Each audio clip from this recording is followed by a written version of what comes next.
Hello everyone or no one, welcome to Delo Gaming. I'm a bad gamer and I played Chrono Trigger and I found this. Does this mythical, legendary, epic game stand up to its reputation? Oh yes, indeed it does. So I decided to play the old classic RPG game Chrono Trigger. Recently I've gotten the taste for these classic RPG games of old. I just think they are so chill and I can just sit back in my chair and enjoy gaming. That doesn't require the best graphics card or the highest technology to play. As I have been playing a decent amount of these classic RPG games lately, I have come up with a list of things that I like and sort of dislike in these RPG games that makes it or breaks it a little bit for me. And the list is these 7 points. Number 1. I prefer that you customize your characters, or at least being able to choose their classes. That makes me feel more connected to the characters and it makes it my team that will go on my journey and we adventure together with my team. It makes me more connected to the characters and the team that I'm going on the journey with. Number 2 is sticking to the basics, keeping your stocks up on potions and elixirs before adventuring and having no need for unnecessary grinding.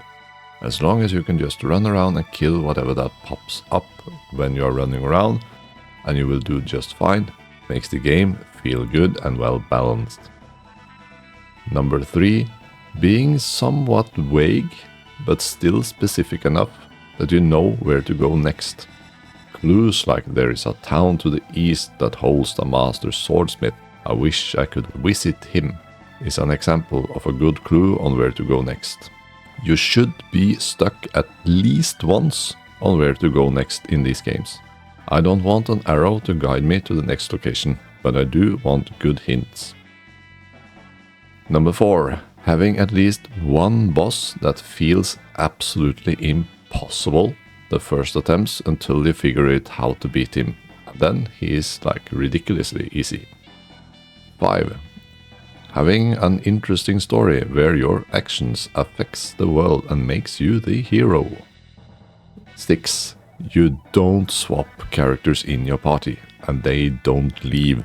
It feels like shit when someone I've invested time and leveled up and traveled on this journey together with and they just leave. I hate it. And 7. Your team is not traveling with you. I don't like it when you have to leave a character in your party in towns, that you have a limited amount of slots for people to travel with you. I hate that.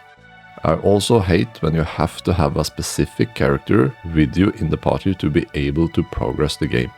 I like it that they all stay together with you and follow you even if you don't use them in your team, even if they are on the bench. I prefer that much more than the other one. So how does Chrono Trigger do it on these 7 points? Well, starting up with the first one, you can't do anything with the characters. It's fixed which characters that joins a party, and their skills is sort of set, so you can't really do much about them. But you can choose which character that is in your team and who's on the bench, so you have some control over your party. Also, sticking to the basics I think works just fine in this game. It feels very balanced and I never needed to do any special grinding to be able to defeat enemies. Keeping the supplies well restocked should give you a decent time, with some clutch moments at times. Being vague, but only giving you some clues, I think this game shines here, as you can time travel in this game and some clues are even related to which time period you should go to. It's very good here. The game have absolutely some bosses that is a brain twister. The game has a fairly unique combat style that you can combine multiple characters' attack into some new big attacks. Getting the right combination and having the correct team makes some bosses go from super hard to super easy, and if you have the wrong team, they are just very hard, and that's how it's supposed to be. Now to the story. That's the best thing with Chrono Trigger. If you're a little sci-fi nerd like me, then you'll probably like this game. The game involves time traveling, and things you do in the past affects the future. Story-wise, it feels very connected, and you absolutely become the hero in the end. Also, the game have multiple endings depending on your choices during the gameplay. That's really cool for an old game like this. There are no party leavers in this game, and they all adventure together with you, except on one quest that's a solo mission, so everything is thumbs up here. So overall, the game scores high on most of these points. The only pointer is that you can't choose the abilities or spells on which characters that is joining your party. That is set in stone, but it kinda works well in this game. The thing that impressed me the most in this game is the story and how well tied everything is together. Even including time traveling to different ages, there could be a couple of plot holes, but I feel like things are pretty solid here. Also, that the things you do in the past affects the future, I think is kinda cool. And each time period you go to is kinda cool as well. It goes from dinosaurs to the Middle Ages, to a future of robots. It feels kinda good and cool. Game feels very modern despite being an old pixel game. The fact that choices you do on the way affects the ending of the game is also kinda cool. But it feels like the first time you play the game is a little special. It's super fun after you have played it the first time as well, but the first time is something special. But at least it gives you a good reason to replay the game. The game also have a new Game Plus mode, so just play it again.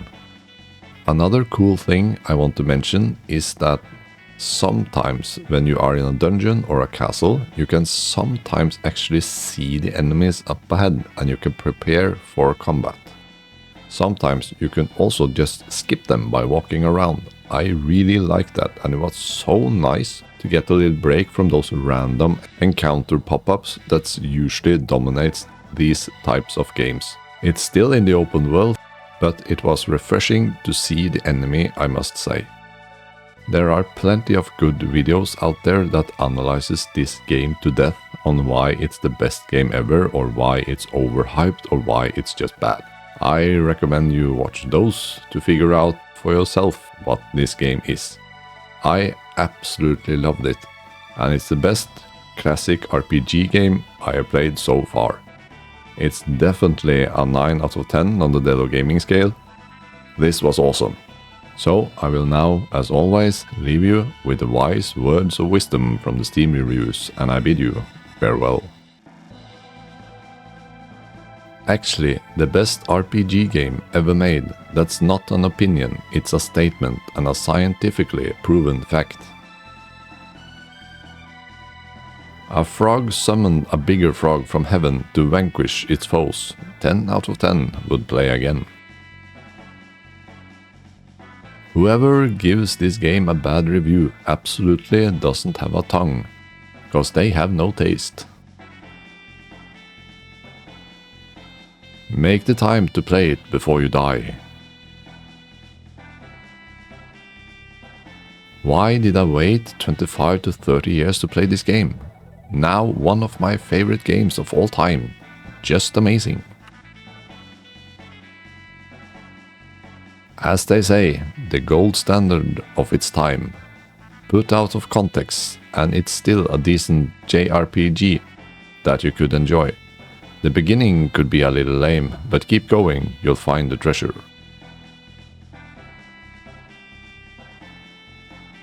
Find out why every millennial say it's the best RPG of all time.